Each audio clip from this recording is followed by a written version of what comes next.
Hey RRs, my name is Sumitra Ladia and let us continue our discussion of the book The Almanack of Naval Ravikant by Eric Jorgenson. Today we will be discussing the chapter Building Judgment of Part 1 with The first part is titled Judgment. The author strongly believes in the power of hard work and the extent of results we can get if we excel in one area. He motivates us to be updated with trends and study technology and arts. However, he feels that hard work is bit overrated. What remains underrated is the art of making judgment. Basically, judgment is the wisdom of knowing the consequences of our actions. Accordingly, we should take decisions after analyzing their long term impact. The hard work and the time we invest into something is not as important as the judgment we make. We must pick the right path and start walking in the right direction. The next part is how to think clearly. According to the author, smart people think clearly and have their basic concepts really strong. In fact, the smartest people can explain things to a child as they know their concepts from the fundamental level. Once our basics are clear, we can go on to redrive the tougher concepts from them. Man generally is unable to see reality because of the preconceived notions we have about certain things. Since the monkey mind is devoid of sense and judgment, it will always react to things in the way we usually see them. For example, if we are convinced that our business is doing well, we will tend to ignore any negative signs. And when suddenly our business faces a downfall, we will suffer huge losses. Thus, it is very important to accept the reality, face the truth, and accordingly make meaningful change and progress. We shouldn't keep ourselves away from reality.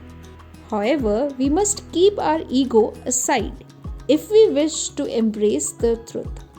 The smaller our ego is, the easier it will be to embrace reality. In order to think clearly, one needs to take out time and space. We shouldn't feel hesitant to take a day off from work when we don't have to bother with schedules and meetings. This is the time we can keep to ourselves for thinking properly and making wise decisions and judgments. The next part is shed your identity to see reality. An individual's ego is built in the initial years of one's life through one's parents, the society, and the environment. The rest of one's life is spent in making one's ego happy. Our habits accumulated as a whole build us and our identity. The author thinks that creating identities keeps us away from seeing the truth. So, it is wiser to shed such an identity that doesn't let us accept the real world unfiltered. Suffering in the long term can teach two very valuable lessons. The first is that it can make us accept the world as it is. The second is that it can make our ego change in a harder way. The next part is learn the skills of decision making. Decision making is an art and one must learn it to the core. The author preaches honesty and believes that being dishonest takes us onto a wrong path. If we can make right decisions 80% of the time, as compared to someone who makes right decisions 70% of the time, there are high chances we will be able to earn far better than that person.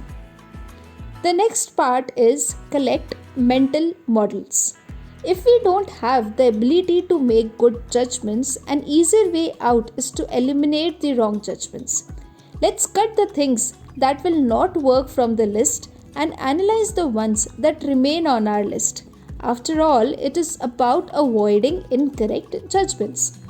The principal agent relationship is very business in every business is worth discussing. The author says that when we are the agent working for someone else, we will tend to do a bad job because we simply don't care. But when we feel we are principal, we will take the effort to do our work better. The author also goes on to say that in order to be a businessman, we don't need to learn complicated concepts like trigonometry or geometry.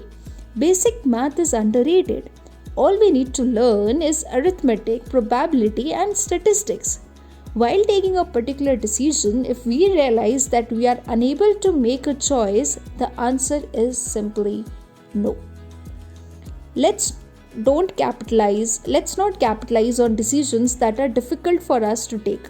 If we are skeptical about selecting a career field or choosing a life partner, the answer is no.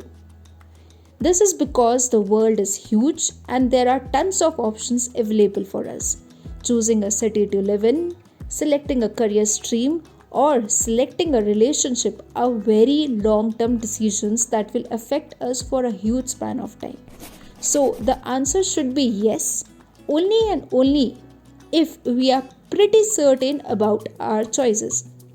If we have two choices which are relatively equal, we should take the path which seems more difficult in the short run. This is because the one which looks easy in the beginning will give us more pain in the long term. The next part is learn to love to read. In today's world, reading resources are abundant and easily available. There is so much to read and learn from. Let's get into the habit of reading. If we don't like the idea of reading a new book every month, let's just reread our favorite books that inspires us every time we read them. Eventually, we will be able to absorb the ideas of the books. Let's not force ourselves to read for an hour every day. In fact, real people read for a minute or even less every day. The real challenge is to maintain that habit. If we read a great book and learn something meaningful from it, the best way to retain those lessons is to impart the wisdom to someone else. Let's explain what we have learned to someone else because teaching forces learning. So, the key takeaways from this video are: number 1, hard work and talent has no substitute. Let's not stop learning and brushing our skills. Number 2, while hard work is overrated, making the right judgment is underrated. Let's learn to make informed choices. Number 3, in order to understand difficult concepts, let's get our basic concepts clear first. Fourth, not let our monkey mind fall prey to societal norms and notions. Fifth, let's learn to accept our reality. Sixth, our habits build our identity. With this, we come to the end of this video. Stay tuned for the next one.